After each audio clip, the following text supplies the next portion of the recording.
Hello friends, आप सभी का स्वागत है एक बार फिर आपके अपने यूट्यूब चैनल के टेक पर।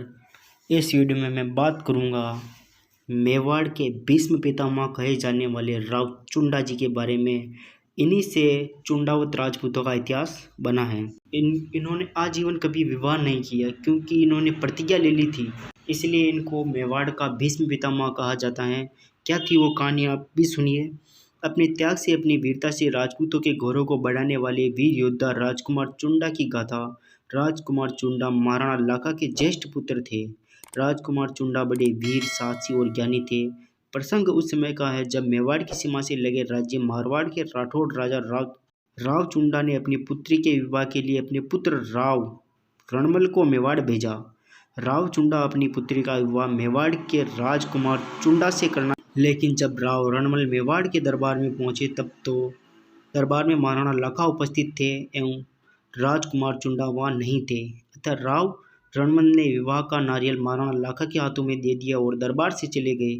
महाराणा लाखा इस समय वृद्ध हो चुके थे। अब विवाह का नारियल जिसके हाथों में रखा जाता है उसी के साथ विवाह होता है।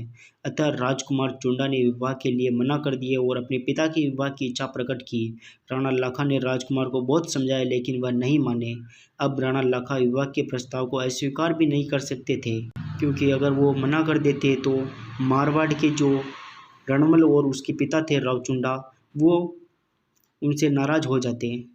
अतः राणा लाखा विवश होकर विवाह हेतु तैयार हुए। राजकुमार चुंडा अपने पिता के विवाह का प्रस्ताव लेकर मारवाड़ गए। राव चुंडा ने यह स्वीकार कर लिया, लेकिन एक शर्त रखी। शर्त यह थी कि राणा लाखा के बाद राजकुमार चुंडा मेवाड़ के राणा न बने, बल्कि अगले राणा महाराणा लाखा और हंसा कंवर, जो मतलब मारवाड़ की राजकुमारी थी हंसा कंवर, उनके साथ महाराणा लाखा का विवाह हुआ था। और महाराणा लाखा और महारानी हंसाबाई, जिनकी जो संतान होगी वो अगली, उन दोनों से जो उत्पन्न संतान है वो बनेगी अगली मेवाड़ की, वो बनेगा मेवाड़ का महाराणा। ठीक है, जबकि यदि वो न बनता तो राव चुंडा मेवाड़ के अगले महाराणा बनते, लेकिन उन्होंने शर्त रख दी तो थी। राजकुमार चुंडा ने शर्त मान ली। इस शर्त रखने से यह भी सिद्ध होता है कि वास्तव में राव चुंडा व राव रणमल मेवाड़ की राजनीति में प्रवेश करना चाहते थे।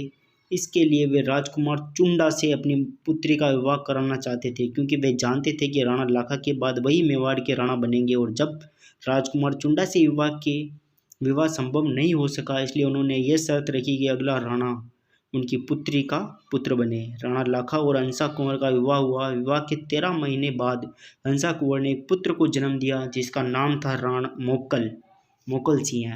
राणा लाखा की मृत्यु के पश्चात मोकल सिंह मेवाड़ के राणा बने एवं राजकुमार चुंडा को संरक्षक बनाया गया, परंतु राजमाता हंसा कुंवर को उन पर संदेह था। इस कारण राजकुमार चुंडा चित्तौड़ छोड़कर मांडू चले गए। मांडू के राजा ने इनका बहुत मान सम्मान किया और एक क्षेत्र का प्रमुख बना दिया। इस स्थिति का लाभ उठाते हुए राव चुंडा और राव रणमल, जो मारवाड़ के थे, वो मेवाड़ की राजनीति में अपना हस्तक्षेप करने लग गए थे और वहाँ की राजनीति में अनुचित हस्तक्षेप करने लग गए थे। यह देख राजमाता को अपनी गलती का एहसास हुआ और उन्होंने राजकुमार चुंडा को संदेश भेजकर उन्हें मेवाड़ की परिस्थितियों से अवगत कराया और वापस आने का आग्रह किया। राजकुमार चुंडा आग्रह को आदेश मानकर वापस आए।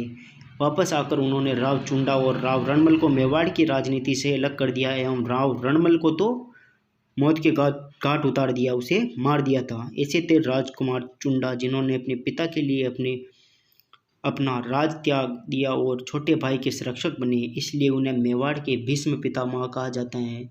धन्य हैं ऐसे वीर जिनको राजगद्दी का मोह नहीं था पर अपनी जुबान के पक्के थे।